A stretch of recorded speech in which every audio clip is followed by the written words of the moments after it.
بسم الله الرحمن الرحيم، والصلاة والسلام على أشرف المرسلين سيدنا محمد النبي الأمي الكريم.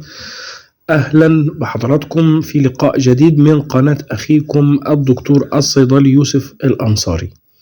في هذه الدقائق بإذن الله سأتحدث عن نوع من الأدوية بيستخدم أو اشتهر في علاج سرعة القذف، سواء بعض الأطباء بيوصفوه أو في ناس بتاخده كده بالتكرار. فهل هو مفيد فعلا في سرعة القذف؟ ده أول سؤال.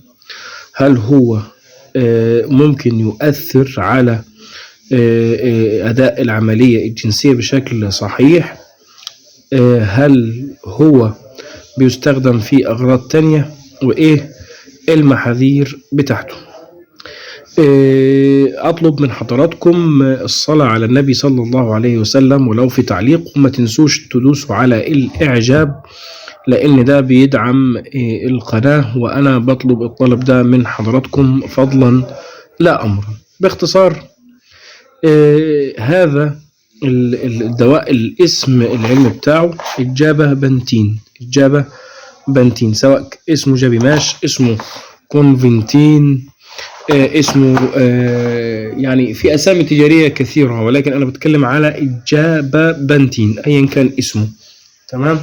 طبعا ده بيستخدم في يعني أغراض كثيرة جدا. بيستخدم في الحزام الناري، وبيستخدم في آلام العظام، وبيستخدم كمسكن، وبيستخدم في تعب الأعصاب، وبيستخدم في أغراض كثيرة. طب هل هو بيستخدم في تأخير القذف؟ أيوه بيستخدم، لأنه سعره بالنسبة لحاجات تانية رخيص وزهيد وسهل الحصول عليه.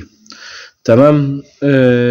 وضبط صرفه مش بيعتمد على انه يكون جدول او غير جدول. ضبط صرفه بيعتمد انك انت لازم تكون انسان عندك وعي، وتذكر للصيدلي الاسامي التجارية المختلفة اللي انت بتاخدها. يعني ما تتخيلش انه ده حاجة وده حاجة، هما الاتنين بيدخلوا الجسم واحد. فلما انت بتروح تشتريه لازم تسأل الصيدلي، والصيدلي لازم يكون عنده وعي وأمانة في هذا الموضوع. تمام. طيب، فهو بالنسبة انه بيستخدم في سرعة القذف، في علاج سرعة القذف، بيستخدم في علاج سرعة. هل هو مفيد في علاج سرعة القذف؟ ايوه مفيد. ليه؟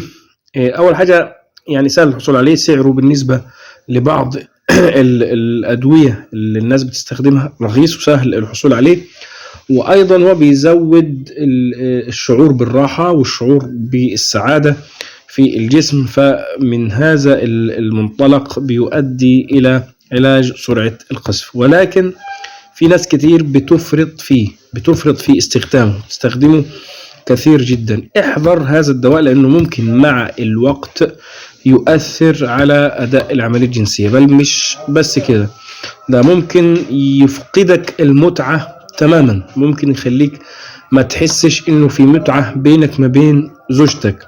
تمام. ممكن يخليك تنحرف، وده للناس اللي بتستخدمه باستمرار وبجرعة عالية، اللي هي مادة الجابا بنتين ايا كان الاسم التجاري. لكن انت عايز تستخدمه لسرعة القذف على مراحل وتستشير الطبيب او على فترات متباعدة، فده ما فيهوش مشكلة. لكن انا بتكلم عن الناس اللي بتفرط في استخدامه. فانت بالله عليك ده ممكن يؤدي الى تفاقم، ممكن يؤدي الى ضعف في الانتصاب. ده يعني اكيد هيحصل. فمن الافضل انك انت تستخدم غيره. لكن عشان الاسباب انه هو سهل الحصول عليه، انه هو رخيص الثمن، يا ريت ما نستخدمهوش الا للضرورة. تمام. بس بعيدا عن موضوع القذف وبعيدا عن موضوع العملية الجنسية، هو كمان بيسبب تشويش في الرؤية، وبيسبب ممكن مع الوقت التهابات في الجسم مختلفة.